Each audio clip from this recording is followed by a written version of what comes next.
Hmm. Sure, no?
Okay. Good afternoon, all of you. Welcome to this fourth session of Class 11 Chemistry. Now, in today's session, what we are going to do is that we are just going to have a closer look at the concept of atomic mass unit and the concept of mole. And this is very important because in the next phase of this chapter, there will be some numericals which will be a little lengthy. So before we go on to that part of the chapter, we just need to be very clear about the concept of atomic mass unit and the concept of mole. Now, the thing is that the atomic mass unit is atomic mass unit is the standard unit to measure the mass of an atom. And just to give you an idea, relatively speaking, how it compares for different atoms. So mass of one hydrogen atom is 1.008 AMU. So one hydrogen atom will be 1.008 AMU, that is number one. Number two, mass of carbon atom is 12 AMU, right? Number three, mass of oxygen atom is 16 AMU. So this is how it compares for these three. I have just taken three specific examples. Now, what exactly is AMU? What is AMU? So actually, one AMU is 1.66 into 10 to the power minus 27 kg. So what exactly is 1 AMU? So answer is 1 AMU is 1.66 into 10 to the power minus 27 kg. This is the value of 1 AMU. Now the problem is that this is too small. Kg we can relate to in day-to-day life. We relate to kg, we relate to gram. But this 1.66 into 10 to the power minus 27, it is too small. So we are not very happy with that. So we would like to make a correction in that. So what we do is that we use mole.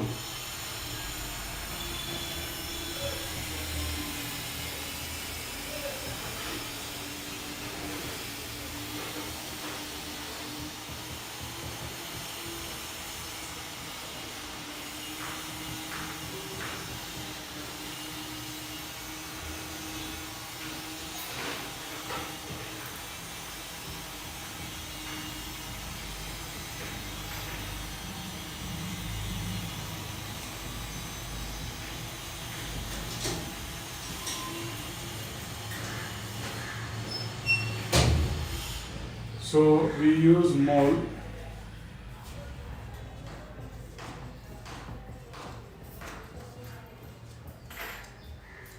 And the value of 1 mole is equal to this. The value of 1 mole is 6.02 into 10 to the power 23. If you say 1 mole of anything, 1 mole of atoms, 1 mole of electrons, 1 mole of anything is 6.02 into 10 to the power 23. So instead of taking one hydrogen atom, if you take 1 mole of hydrogen atom, the same quantity will become grams. So 1.008 grams. If you take 1 mole of carbon atoms, it will become grams. So 12 grams. If you take 1 mole of oxygen atom, it will become 16, but instead of AMU, it will become gram. So taking 1 mole makes a lot of sense, because in our day-to-day life, we can relate to mole, we can relate to gram, we can relate to kilogram, but we really cannot relate to stuff like AMU, because that is coming 10 to the power minus 27 kilogram. So we are more comfortable in discussing gram and kilogram. That is why it is better to take 1 mole. Okay. So in the same way, if I say mass of one H2 molecule, it will be 2.016 AMU.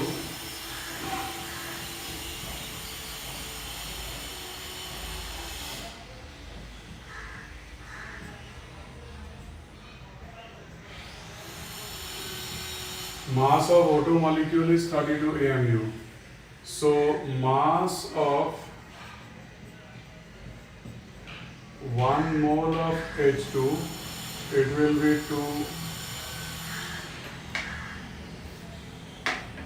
2.016 gram, and mass of 1 mole of O2, it will be 32 gram. So mass of 1 mole of H2 will be 2.016 gram, and mass of 1 mole of O2 will be 32 gram. So if you say mass of one molecule, or you can say it in AMU, and when you say mass of 1 mole, the same thing becomes the same figure. Instead of AMU, it becomes gram, right? So if you are talking only about atoms, then instead of writing such a long sentence, you can just say molar mass of atoms. If you are talking only about molecules, you can just, instead of writing such a long sentence, you can just say molar mass of molecules. Now the fact is that in our day-to-day life, we don't normally deal with atoms. Like the room in which I am standing, this room has got oxygen, hydrogen, nitrogen, whatever, but they are all molecules. We normally don't deal with atoms in day-to-day life, we deal with molecules. So that is why it is important to say that, if you say only molar mass, if you don't say anything else, that means you are talking about molecules. So if I say molar mass of oxygen and I don't say anything else, it means oxygen molecules. Now if you look at somebody like helium, so helium cannot react with anything, right? It is totally inert. So helium atom, helium molecule, all are same. It is just He, that's all.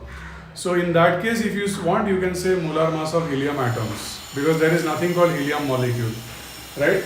Otherwise, by default, if you say molar mass of something like oxygen, whatever, it automatically means you are talking about the molecules. So this was the topic, and now we come to another topic that I have told you about hydrogen, carbon, oxygen, but there are some elements which are present in nature in isotopic form.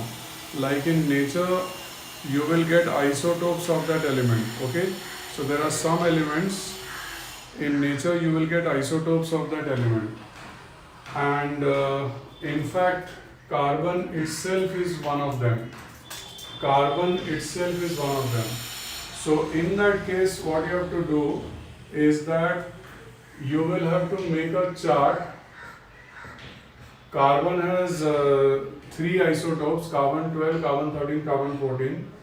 So in nature, the percentages are 98.892, 1.108, and 2 into 10 to the power minus 10. These are the percentages in nature, and the atomic mass unit is 12, 13.00335, and 14.00317.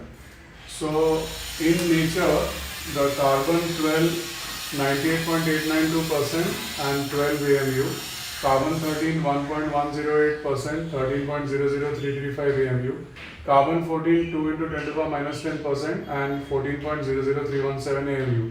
So in nature, carbon is available in 3 isotopic forms, and their relative percentages are so much and their AMU is so much. In that case, how will you say mass of carbon atom? So there is a rule that you have to multiply the percentage with the AMU and add all of them, you will get the answer. So the calculation will be something like this. So it is 98.892 by 100 into 12 plus 1.108 by 100 into 13.00335 plus 2 into 10 to the power minus 10 by 100 into 14.00317. So 98.892 by 100 into 12, 1.108 by 100 into 13.00335, 2 into 10 to the power minus 10 by 100 into 14.00317. If you do this plus this plus this, after you have fully completed it, it will come 12.011 AMU. So actually, the mass of carbon atom, correctly speaking, I should be saying that the average atomic mass of carbon atom, is 12.011 AMU. I should be saying that. But you know what? 12.011, it's nearly 12, so forget about it. So we take 12. In fact, hydrogen 1.008, it's nearly 1, so in calculation we take 1.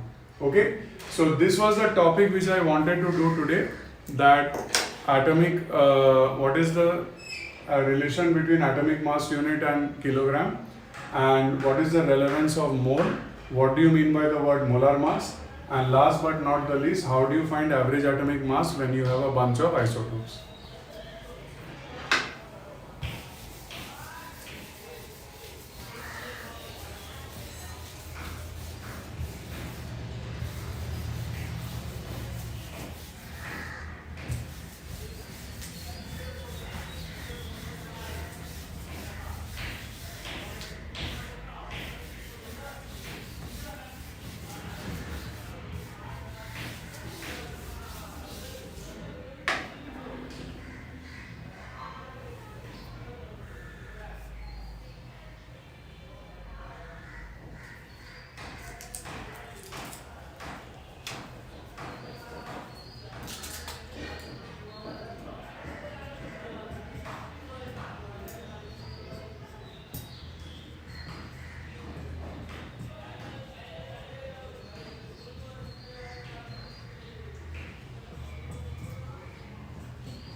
Okay, so these are the 5 homework questions for the next session.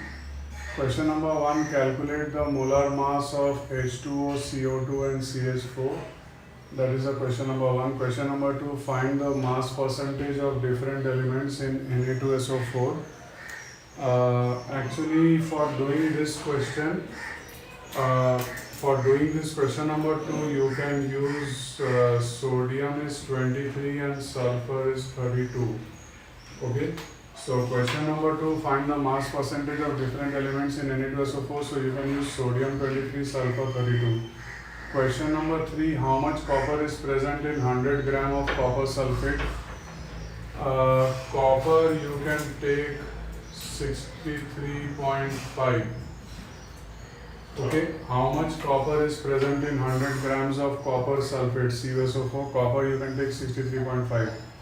Question number 4, chlorine has two isotopes, 35 and 37.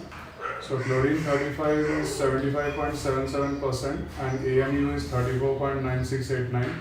Chlorine 37 is 24.23%, AMU is 36.9659. That is question number 4. Question number 5, in 3 moles of C2H6, question number 1, find how many moles of carbon atoms are there. Secondly, how many moles of hydrogen atoms are there. And thirdly, how many molecules of C2H6 are there. So these are the total 5 homework questions, and you can submit it by 9 p.m. tomorrow, not today, by 9 p.m. Thursday. So that's it for this particular session, and I'll now end this session. Thank you. Bye all of you.